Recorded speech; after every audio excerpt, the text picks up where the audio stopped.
আসসালামু আলাইকুম রহমতুল্লাহ। Final exit এই মুহূর্তে প্রবাসীদের খুবই বড় আতঙ্কের একটা শব্দ, যেটাকে আরবিতে বলা হয় খরচ নেহায়। এই ফাইনাল এক্সিট সম্পর্কে কিন্তু আমাদের অনেকেরই নলেজ নেই বা অনেক কিছুই আমরা জানি না। ফাইনাল এক্সিট কাকে বলে, ফাইনাল এক্সিট কয়দিনে কফিল দিতে হয়, ফাইনাল এক্সিট দিলে কাফালা হতে পারবো কি না, ফাইনাল এক্সিট দিলে কফিল আবার এই ফাইনাল এক্সিটটাকে তুলতে পারবে কি না, বৈধ হওয়ার কোনো রাস্তা আছে কি না, নানা ধরনের প্রশ্ন কিন্তু এই ফাইনাল এক্সিট নিয়ে আমাদেরকে করে থাকে। আমি এই ফাইনাল এক্সিটটাকে হুরুপের চাইতেও আতঙ্ক বা হুরুপের চাইতেও ভয়ঙ্কর বলে কিন্তু গণ্য করেছি। কারণ হুরুপ দিলে তাও আপনি নিজে থেকেই বৈধ হওয়ার একটা রাস্তা পান, কিন্তু ফাইনাল এক্সিট দিলে বৈধ হওয়ার রাস্তা এদিক না ওদিক, সেদিক না ওদিক, কে কি বলল এটা ডিসিশন নিতে নিতেই আতঙ্কে পড়ে যায়।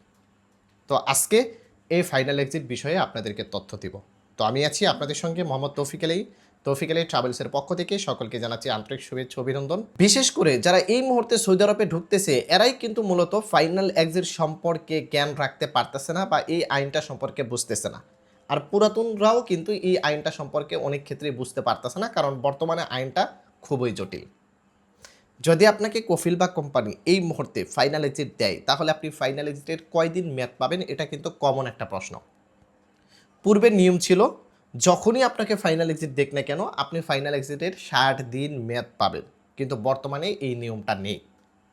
যদি আপনাকে কফিল 60 দিনের উপরে ইকামার মেয়াদ থাকাকালীন সময়ে আপনাকে ফাইনাল এক্সিট দেয়, তাহলেই শুধুমাত্র আপনি 60 দিন ইকামার মেয়াদ পাবেন। যেমন ধরেন আপনার ইকামার মেয়াদ ছিল 80 দিন, এই মুহূর্তে আপনাকে কফিল ফাইনাল এক্সিট দিছে, তাহলে আপনি ফাইনাল এক্সিটের মেয়াদ পাবেন বা সৌদি আরবে থাকার সময় পাবেন 60 দিন। যদি 60 দিনের নিচে নেমে যায়, যেমন ধরেন 30 দিন আপনার ইকামার মেয়াদ ছিল, এই মুহূর্তে আপনাকে কফিল ফাইনাল এক্সিট দিছে, তাহলে আপনি ফাইনাল এক্সিট বা সৌদি আরবে থাকার মেয়াদ পাবেন 30 দিন। 30 দিনের ভিতরেই আপনাকে সৌদি আরব থেকে চলে যেতে হবে। নিয়মটা কিন্তু ততটাও খারাপ ছিল না, কিন্তু খারাপ কখন জানেন?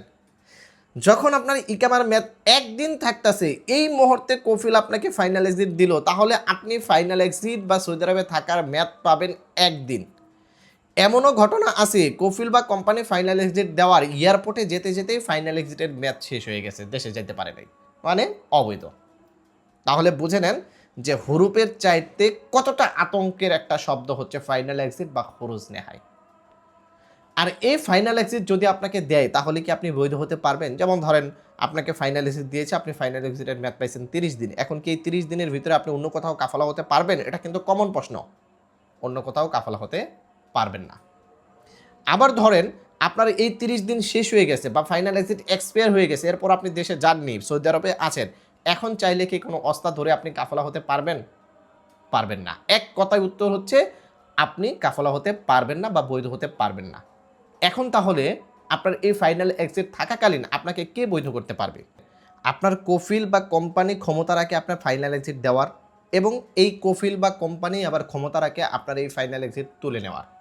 যদি আপনার ইকামার মেয়াদ থাকে এবং ফাইনাল এক্সিটের মেয়াদ থাকে, এক্ষেত্রে কফিলকে 1 টাকা খরচ না করে, কোথাও না গিয়ে 2-1 ক্লিক দিয়ে আপনার এই ফাইনাল এক্সিটটাকে তুলতে পারবে।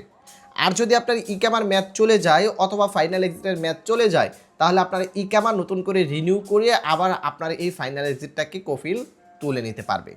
তার মানে কফিল বা কোম্পানি চাইলে শর্ত সাপেক্ষে আপনার এই ফাইনাল এক্সিটটাকে তুলতে পারবে, অন্যথায় কোনোভাবেই আপনি ফাইনাল এক্সিটটাকে তুলতে পারবেন না।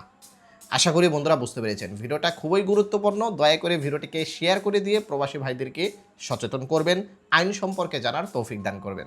ভালো থাকবেন, তৌফিক আলী ট্রাভেলসের সঙ্গে থাকবেন। আসসালামু আলাইকুম।